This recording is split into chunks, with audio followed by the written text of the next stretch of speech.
gift of any amount makes a difference. When you give consistently, you make it possible to bring the life-giving message of Jesus to our community, and you are providing for local and international missions that Life Church supports. Make a gift today. Online giving is safe, simple, and secure. Did you know you can watch a life-giving kids service each week? Go to lifechurchgreenbay.com/kids, where your kids can learn about Jesus in a fun, uplifting way. New episodes released every Friday for you to watch and discuss. Make kids service a part of your kids watching lineup.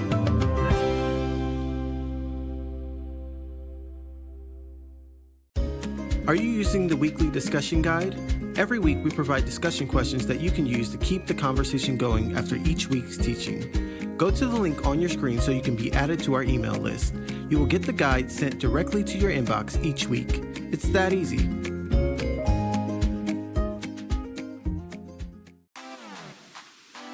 What is a pocket church? Well, it's really simple. Pocket churches are small, intimate gatherings where you can connect and grow with others in your Jesus journey. Together, we watch the message, we worship, and we talk it over with the discussion questions that are provided each week. Kids service is available on demand to watch in a separate room or on a smart device. You can do a pocket with your family, friends, or in a small gathering. Every pocket is different in when and where they meet. Find a day and time that works best for you to attend or host. The only qualifications you need to be a host is that you enjoy being around people and pointing them to Jesus.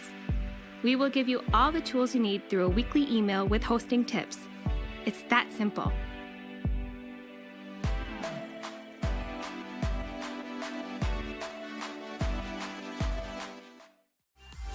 Now, more than ever, it is your giving that makes it possible to bring fresh, creative resources and engaging experiences to your home, the 920, and beyond.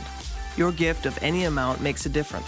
When you give consistently, you make it possible to bring the life-giving message of Jesus to our community, and you are providing for local and international missions that Life Church supports. Make a gift today. Online giving is safe, simple, and secure. If you are new to Life Church, new to one of our pockets, or connecting with your own pocket, we would love to say hi. Go to hello.lifechurchgreenbay.com and let us know you're watching with us. By filling out the Hello card, we will make sure you get all the most up-to-date information on events and news at Life Church. Let us help you get connected.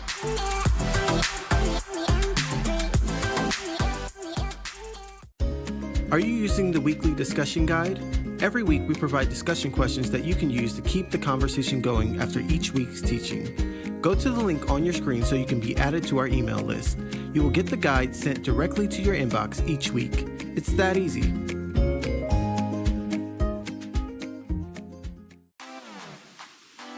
What is a pocket church? Well, it's really simple. Pocket churches are small, intimate gatherings where you can connect and grow with others in your Jesus journey.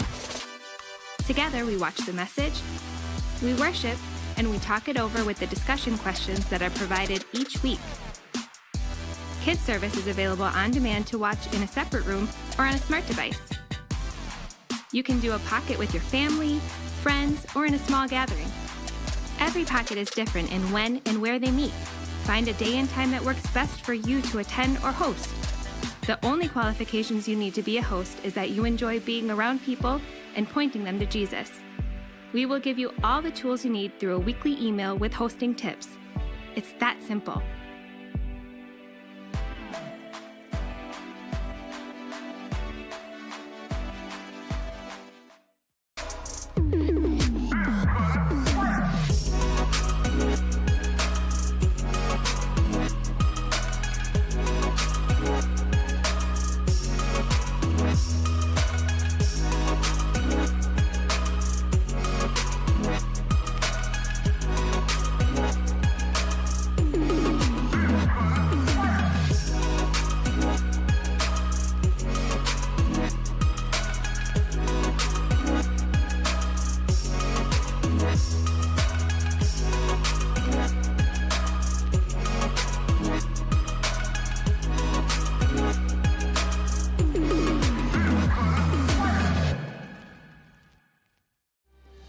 Life Church family. We are moving forward. You may have heard we are going back in the De Pere building on January 10th. Besides moving forward here in the 920, we are also moving forward beyond. In fact, some staff members who came to us from San Diego 4 years ago, DJ and Candace Ford, are going to take Life Church back to San Diego. They already have pockets established there, and there'll be a Life Church San Diego in the year to come. Incredible. So they're moving forward, as well as Journey to Wholeness, which is, again, meeting in the Green Bay area, also has done 2 Journey to Wholeness sessions in Dallas, Texas. So we have a staff member going to establish Journey to Wholeness and other avenues of Life Church beyond. There's a couple more cities where we've had people say, is there a pocket in Florida? Because we're moving there and we searched for a pocket. It didn't come up. Should we start a pocket in Florida? And I said, yes. They said, well, we'll just invite everybody on our Facebook group for St. Pete to our pocket when we get it started. Man, the beyond is moving forward. The 920 is moving forward.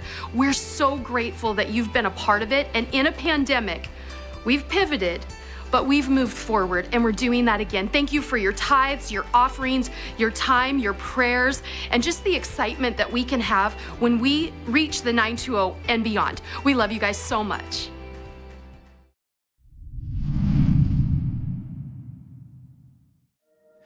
Hey friends, in all of the introductions that I have gotten to do in my life, I can tell you I've never been more humbled or excited to make an introduction more than this one. If you've known me for very long, you've heard me use the words of my spiritual father and my pastor, the late Dr. Fulton Buntain. One of the great dreams of my life would have been for him to see what's happening here in Green Bay and how much God has used his influence on my life to make an impact on your friends and on your family. In fact, I have a letter that I have kept. When his wife, Lorraine Buntain, when we opened our second building, she sent us a check to help with the renovations. And she wrote in that letter, she said, Shawn, Pastor would be so proud. I wept over that letter. No one has ever made more of an impact on my life than Dr. Fulton Buntain. He taught me what it was like to be a normal guy and still love Jesus. He was live to TV for 35 years on a program called Introduction to Life. I've always wanted to show one of his messages, but they didn't keep them in a format that was usable in today's technology. His daughter tracked down one message that we could use, and today we get to watch it. And so will you join me in welcoming my spiritual father and my mentor, the late Dr. Fulton Buntain. In fact, when you look at life, you would agree with me, it's one long series of goodbyes. It starts out when you're born. A baby enters into this world, and it's goodbye to a life that baby's had for 9 months, living in a sack of water in total darkness. And then that baby, in order to get born, has to die. Die to a life confined, a life where there's nothing to see but total darkness, has eyes to see. But in a few minutes, a miracle happens, and it's goodbye to the old, and it's hello to life. Life's made up of that, isn't it? Goodbyes. Here in our school, it's interesting, come next fall and hang out around the corner someplace, and you watch young mothers bringing their children to our preschool.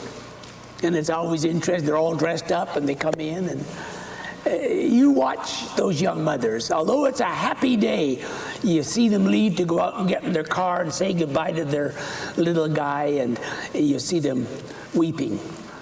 It's goodbye.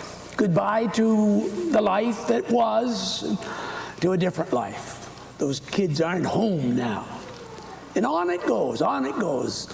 You come around here in a few weeks and kids go into summer camp. You'll see men just like you, well, not this age of men, but men, shedding a tear because their youngster their little guy gets on a bus and takes off. goodbye. Our choir tours, goodbye. Goodbye. Then there comes weddings, like you saw a little demonstration here. And at a wedding, and I've had so many of them that I'm up here and looking down there, and here's these handsome people, and they're getting married, and everybody's happy, and all the flowers and all the lights. And looking down in the front couple of rows, there's people crying. It's goodbye. Life is jammed with that whole thing. Goodbye. Of course, not to speak less of, but the times that we stand in a cemetery someplace. And one more time, people are weeping. I've had funerals where the casket, just the other day, is a little casket like this. And stand there when young parents and family weep for whatever reason that little child died, or a teenager who dies suddenly in a car wreck, a couple's goodbye, the tears of it all. There's something about us that we don't want things to change. Stay the way they are. I got my comfort zone here, don't you know? It's interesting that when I've had funerals of people that are over 100 years of age, what's interesting is people are crying in the audience. And you'd think, well, isn't that long enough to live? It still hurts to say goodbye.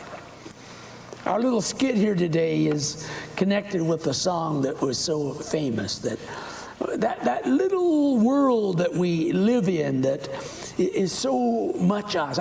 For my own family, I remember we have 4 children, 3 girls and a boy, and I remember so well when my daughter Robin went off to college.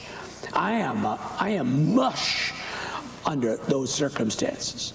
And I went out to the airport and said goodbye, but my wife had to wait for the plane to leave. I couldn't wait for the plane to leave. I couldn't handle that. So I said goodbye and did my weeping on the way out. I said, I'll meet you, Lorraine, in the car. Goodbye. Goodbye, not to my daughter. I wanted her to go to college. But there's something about breaking that something. And most of you know exactly what I'm talking about. And then a young man, a preacher by the name of Rich Wilkerson, we had a lovely wedding right here, and we really did it up great. And then the morning came when they got into their car, and they packed it all up, and they took off out the driveway, heading for Dallas, Texas. And I thought, that guy is running off with my daughter. Who does he think he is? More tears. Goodbye. Life is a whole series of that. My father was gravely ill with pancreatic cancer, and he was always such a strong, big man. And I went to his bedside. I had to get home because my wife was having our second child, Kathy, and her birth was by cesarean section, and so it was a big deal at home. So I had to say goodbye to Dad. And Dad and I were very close, and some of you may have known him. He pastored great churches and all. And I took his bony hand in mine in that hospital, Royal Alec Hospital in Edmonton, Alberta. And he looked up at me and he said, Fulton, I'm sorry. I said, sorry? What are you sorry for? And in his last moments, he was saying he was sorry that he didn't spend more time with me when I was growing up. He was sorry. I thought, Dad, sorry? Man, you got nothing to be sorry about. He was a great man of prayer and a great man of Bible study. And he then finished his little talk with me, and then he said to me, Fulton, I fought a good fight. I finished the course. It's time to go. So I had to leave to catch an airplane and go. All that I've said there, this goodbye stuff, I'm delighted to tell you this morning, in this book, Jesus, that's why he came. so that there's never a final goodbye. Never. In fact, he turned to his disciples in the 14th chapter of John, and you know it. Jesus said this, "Let not your heart be troubled. If you believe in God, disciples, believe in me. I'm leaving. Things are going to change. But this is not a final goodbye. We'll meet again. In my Father's house are many mansions. I go to prepare a place for you, that where I am," there it is. This is not over, disciples. This is not over. This is the beginning. This is the beginning. In my Father's house are many mansions. I go to prepare a place for you. So, there's not that ever a final goodbye for believers. A few weeks ago, I spoke on something, and I've got to remind you again. You remember? Past, present, and future. The past, that was back there when I was saying goodbye to Robin and getting on an airplane. The past, when I was saying goodbye to my dad. The past, when I said goodbye to my dear mother. You know about that in your life. You have done that. And then there was a present that we had together. And I remember that. I got photo albums. I got mementos. I got all kinds of things to remind me of those present days. But those loved ones from the past that used to be in my present, where are they now? They are in my future. Hello. Grasp that thought, and it will change your whole outlook of living and dying. They are not in my past, that's in my memory. They are not in the past present, that's in my memory. But the Bible lets us know that our loved ones have gone to a heaven. Jesus called it a place. So they're in my future. They're in my future. I will see them again. They're there. Hey, yeah, good for you.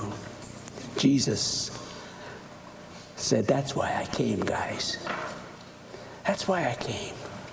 There never has to be a final goodbye. There's going to be an intermediate time. Because Jesus said, I'm not going to be with you, fellas. I send you out. I won't be with you.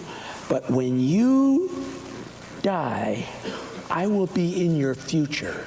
You'll see me again. That is the story that the church has. Nothing wrong with those old picture albums. Nothing wrong with those old things that your mother had or your great-grandfather. But they are in your future. Jesus stood by a tomb, and there he was on John 11. I am the resurrection and the life. He that believes in me, though he dies, yet shall he live. Father's Day. Wow. Here's the basic question. Here really is the bottom line. Are you ready? Have you accepted Christ as your personal Savior? Do you have that inner conviction? You can be a good guy. You can go to church. You can even tithe, put money in the offering. But are you enjoying what the gospel offers? What God offers? The end of goodbyes. Isn't that amazing? The end of goodbyes. You can go out to the cemetery out here, and they'll sell you all levels of caskets. Oh, man, I have been... I don't think there's a preacher in 30 years that had more funerals than Mountain View, and this guy here spoke at it. I think I had 4 and 5 in one day one time. But with all that said, and by the way, you can get different level of concrete for the box. Thicker, longer, sealed, da-da-da, da-da, da-da, da-da, da-da. And I'm not knocking. I just always tell everybody, don't spend too much money on boxes. Put it in the missionary fun. Put it in the church so we can get more people to go to heaven. But don't forget it. It's tough to say goodbye, and you have had your goodbyes, and you'll have some more, and it will hurt. Agony of that goodbye. And it may be not the goodbye of dying. It may be a divorce. It may be a goodbye of a situation that was so nice, but then the thing fell apart. And you know about that. And there's a lot of pain there. Jesus came to say, end to goodbyes. You can start over again wherever you're at in your life. Forgiveness comes and you start over again. Today is the first day of the rest of your life. Say amen to that. Amen. Did you get it? Stand with me, please. Today is the first day of the rest of my life. Okay, you got it? Say it with me. Today is the first day of the rest of my life. Jesus said it. Jesus said it. Now you can walk out of here. No more fear. He takes the fear away. He takes the hurt of the goodbyes. I'm not saying that you're going to say goodbye to your daughter and she's going to go and live with this man in Ethiopia or something. It's going to hurt. But I'm saying the final goodbyes have been taken care of.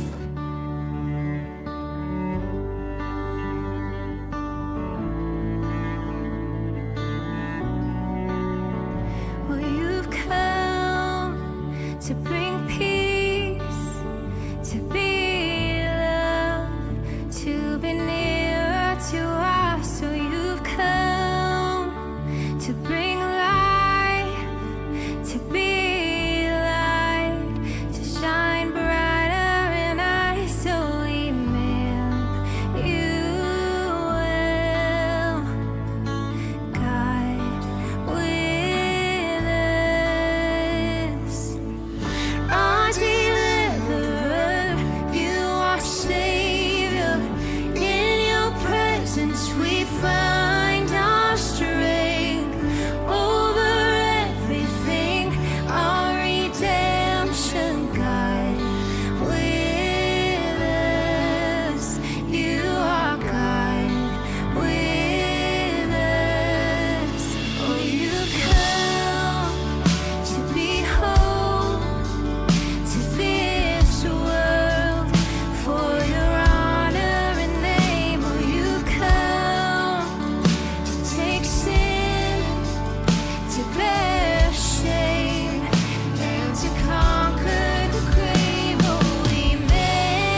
This moment doesn't have to end now. The things you are thinking about, you're questioning, you're mulling over right now, have a conversation with someone. Call someone up and talk about this. Or if you're with someone right now, you could go to lifechurchgreenbay.com or text discussion to 97,000. There you can download discussion questions to prompt even more. And if you'd rather listen, try out the Chew on That podcast, where Pastor Scott and a guest talk every week about this very message. You'll find these discussion questions you download will help you with whether you're new to Jesus or you've known Jesus for decades. Either way, they will help you on your Jesus journey.